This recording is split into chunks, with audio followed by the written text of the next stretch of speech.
Every leader knows that a thriving organization depends on the energy, productivity, and commitment of its people. But few leaders are able to cultivate the employee engagement and performance needed for this level of success. What's the difference? Positive leadership practices. Welcome to the Positive Leadership Movement Podcast with your host, positive work culture expert, Alex Bratty. Ready to harness the power of positive leadership? Let's dive right in. Hello and welcome to episode 15 of the Positive Leadership Movement Podcast. I'm your host, Alex Bratty, and in this episode, we're going to talk about cultivating positive identities and why that's important for you and your team as you foster a sustainable, positive work environment. But before we jump into all that, I just want to take a moment to thank you so much for being here. If you enjoy the show, please subscribe, rate, and review it so that we can keep expanding this positive leadership movement. And remember, if you've got a burning question about positive leadership or positive work culture, or you're grappling with some issue in your organization related to this, just drop me a line at questions@positiveleadershipmovement.com and I'll address it on the show. All right, so let's talk about this week's topic, which is cultivating positive identities. Now, if you're not sure exactly what that means, do not worry, you're not alone, and that is the first thing we're going to do is define it. Second, we're going to get into why do we care about this, right? Always my question, why should I care? Why should you care? It's always the most important piece. And then third, how do you do it? All right, so what does it mean to cultivate a positive identity? Well, the fact is we all have an identity, the way we think about ourselves. We can use labels, descriptions, images, even stories to define our identity. So for example, I'm a dog mom, and I like nothing better than to stay home with my family on a Saturday night and snuggle with my dogs. That might sound boring to some of you. It might sound amazing to others. I don't know. That's just who I am. It's part of my identity, right? And that's how I create my identity, is through these activities that I do, the things that I like, the images, the stories. And so, here's another example. So I'm also what I would call a recovering perfectionist, which is a label, right? I'm giving myself a label, right? And so I might call myself a hard worker too. These are labels that we might give ourselves. So, I could go on, but hopefully you get my point, right? We can use labels, descriptions, images, stories. That's how we define our identity. Now, sometimes the stories we tell ourselves can get in the way of us having a positive identity. For example, if I say, I'm just no good at networking events and I find it hard to connect with people in this situation, which, by the way, is true. I do have a story that I'm telling myself along those lines. And guess what? That is the identity I'm creating when I tell that story to myself, right? That I'm awkward at these events and I just don't like going to them, and that becomes my reality. Now, I've been working on that and I've been shifting my perspective around how I look at networking events, and it's helping me to shift my story that I'm telling myself about that particular situation. But whatever I'm telling myself, it becomes my reality, right? So if I start as I'm starting to shift my perspective on networking events and looking at them more as an opportunity just to create and nurture relationships. Forget about work, forget about anything. If that all happens, great, but I'm looking at them more as a personal opportunity for creating relationships. And so that has changed how I approach them, how I feel about them. It's also changing my identity around them, the story that I'm telling myself, because now instead of saying, oh, I'm just no good at this, I find it so hard, now I'm saying to myself, actually, this is kind of fun and I'm enjoying connecting with people. And so I'm creating a new story, which is becoming my new reality, right? So I hope we can relate to that. Think about instances in your life where you've told a story which then becomes your reality, your identity, Okay, I'm pretty sure most of you can think of something like that. But that's how identities start, is sort of this story that we're telling ourselves about what we're good at, what we're not good at, who we are as a person, all that kind of, what's going on in our mind. Okay, so hopefully that helps paint a picture of what we're talking about when it comes to identity. But what about cultivating a positive identity specifically? Why should that matter so much? Well, Dr. Laura Morgan Roberts has done a lot of research in this field, and she has found that when people have positive identities for themselves, there's a lot of benefit. So, for instance, people who have a positive identity are more likely to experience positive emotions, which, of course, if you are a regular listener to this podcast, you know that when we have positive emotions, it leads to more productivity and greater performance. Positive identity also means you're more likely to persevere when you're faced with challenges. You're more creative in coming up with ideas and finding solutions to problems, more able to cope with threats to your identity at work, such as, for example, if you're demeaned or criticized, and more likely to have more diverse and high quality relationships at work, which, again, if you listen to this podcast regularly, you know that in itself, just having high quality relationships at work, positive relationships can in turn lead to more opportunities and greater performance. So there's a lot of evidence to suggest that cultivating positive identities has a lot of benefits, not just for the individuals in your organization, but for the organization as a whole. And, frankly, although she doesn't really come out and say it, it seems like what part of Dr. Morgan Roberts has found is that when people have a positive identity for themselves, they feel more confident. They feel more capable of accomplishing the task at hand. And who doesn't want that for themselves or in their team, right? If you're a leader, you want to be confident and capable in what you're doing. You want your team, each of them, to feel confident and capable of what they're doing, right? So with all those benefits, it's worth thinking about your identity as a leader. Is it positive? And are you cultivating it to be so, right? And thinking about how you can foster positive identities in your team or organization as well.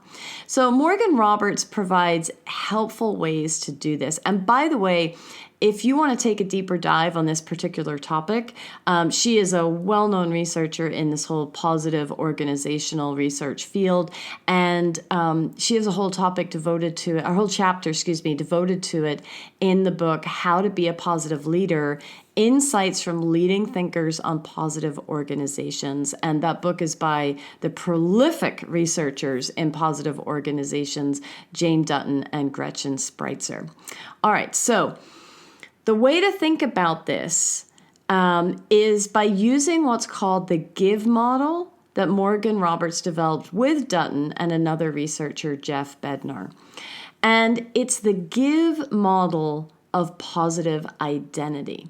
And this helps you answer the question of, who am I? And what is my identity, specifically at work? But you can apply this in other areas of your life too, right? So let's go through the GIVE model and unpack essentially how it can help you create and cultivate a positive identity, first for yourself, but then also by encouraging the people who work in your organization or in your team, okay? All right, so GIVE, obviously G-I-V-E. G is I am growing. G is for growing. I am growing. So are you evolving and adapting as a leader?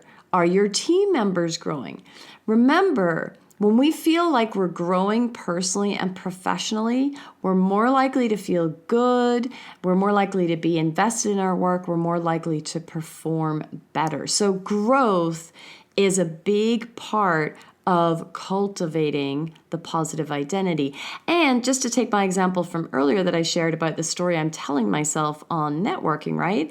I would say by shifting my perspective on that, by coming at it from a different angle and sort of trying to change my story, I'm growing in that process, right? I'm growing in just making that change, in shifting my perspective.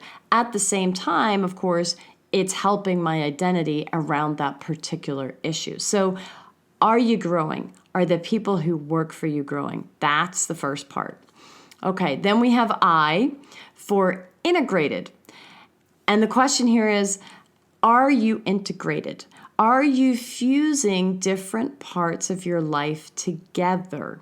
Okay, so this might be a tough one for some of you. I know for me, it was for a long time. So, conventional wisdom has been for, eons, kind of said that, hey, we have to leave our personal life at the door when we come to work. But we know, okay, that might be conventional wisdom, but guess what common sense is? That doesn't work very well. The thing about common sense is, though, it's not very common. So we know it doesn't work well to just leave our personal life at the door. We are whole beings. We have multiple facets that all contribute to our identity. And so think about ways that you can integrate who you are personally with who you are professionally. Okay, I'll give you an example. I have a friend who finally realized that she couldn't and didn't want to separate her love for animals and the volunteer work she does with the local rescue. She didn't want to separate all that from her business that's focused on speaking and writing. But she had kind of been forcing herself to do that because she was telling herself a story. She had an identity. She's like, well, in my personal life, this is my identity over here. I do this volunteer work and save all these wonderful animals. And in my professional life, I'm a speaker and a writer. Now, guess what? She decided to blend the two. Not only is she happier, but her business has grown so much more since she actually owned her full positive identity, right? And part of that, by the way, is simply just allowing people to get to know the personal identity you have, right? So it doesn't necessarily mean that she's out there speaking or writing on animal rescue, which she certainly could do, but it means that maybe on her business page, on her website, she's sharing those parts of her so that people see that she is doing that. This is the whole, when you work with her, this is the whole package. You get someone who does all this in their spare time, and it becomes more of a holistic identity that people are working with and that you're also projecting into the world. And guess what also happens when you do that, when you own your full identity? Boy, do you feel better, because you don't feel like you're trying to hide something, right? You don't feel like you're trying to put on a mask or, try to hide behind something, which is just, say, your corporate persona. You're able to bring more of you to work, and it makes you feel more human, more whole. And guess what that means? The people around you respond to that too. So that's the I. I am integrated. Okay, on to V. And V is virtuous. I am virtuous. So here's the question around this, are you demonstrating virtuous characteristics such as courage or wisdom, integrity, humility, compassion, right? And some of these we've talked about on this show, right? And we know from oodles of leadership research that when a leader genuinely embodies these virtuous qualities, their teams are more committed to the organization, to the leader and to the organization, and they're more likely to emulate these qualities. So virtuousness is like this upward spiral, right? It's like if you lead from the top being virtuous, guess what? It is going to become contagious. And as more people are virtuous, guess what? Your company is rising and rising, because we know from work in the positive organization field that when organizations embrace a virtuous culture like this, virtuous leadership, and they encourage it in their employees, the company performs better. Everybody does better. So that's the V, virtuous. And then E, I am esteemed. So the question here is, are you feeling worthy of positive regard and your defining qualities, right? How can you own them and feel good about them? How can you sort of accept who you are, what your identity is, and feel good about it? right? So if we use this give model, and let me just recap what they are. So it's growing, integrated, virtuous, and esteemed. Okay, that's the give model. If we can use that, we can monitor our progress in cultivating a positive identity, right? Are we growing? Are we integrating our full selves? Are we being virtuous? And are we feeling esteemed and earning the positive regard of others? So essentially, this model provides us with a framework we can use to cultivate a positive identity, both for ourselves as leaders and also for the people we lead. And it can serve as a mindful prompt for the need to always be cultivating who we are and how we want to lead as positive leaders. So one idea, and I share this on other shows too, right? When you sort of want to use a model like this, or you sort of want a prompt to remember to be mindful about something, print it out. Right? Or the key words, like print out the acronym GIVE, or print out the key words growing, integrated, virtuous, esteemed, and pin it up somewhere that you're going to see it every morning when you go into work or you sit down at your desk, right? That way, you're getting a little reminder, a little nudge to do something every day to cultivate your positive identity. All right, so thanks for joining me for this week's Positive Leadership Movement episode as we explored the topic of positive identity, how much benefit it provides to leaders, employees, and organizations, and the GIVE model that you can use to develop it. Okay, remember, growing, integrated, virtuous, and esteemed. All right, so join me next week when we are going to talk about job crafting. Sound interesting? Good, because it is. Job crafting is essentially the act of making some changes to the boundaries of your work. And it's all in the name of making your work more fulfilling and enjoyable. Now, most leaders don't know this, but their team members are probably job crafting without them realizing it. So what if you could harness the real power behind this by creating a positive environment for job crafting and encouraging a more deliberate approach to it? Now, don't panic here, okay? I know this might sound like a bit of a nightmare. Oh my goodness, my team is just going to do what they want. They're just going to decide what their jobs are, and I'm going to be left to pick up the pieces.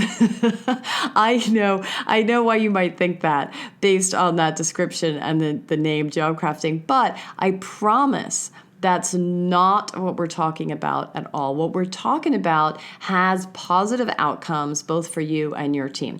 Pretty much like everything I share on this show, right? It's always coming from a positive place, developing you, for you to develop your people and to keep moving forward and to keep that positive mindset and that positive culture happening where you work. All right, so tune in next week to hear about job crafting, what it is, how it can benefit you, and how you can actually support it and cultivate it as a leader.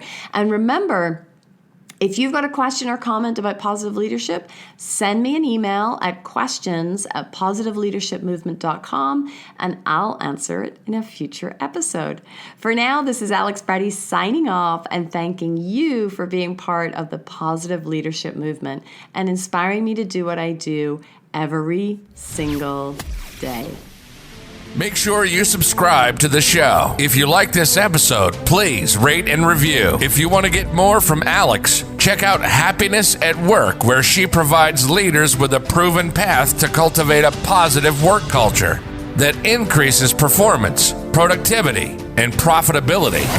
Go to happinessatworknow.com. Join us next week and harness the power of positive leadership for your organization.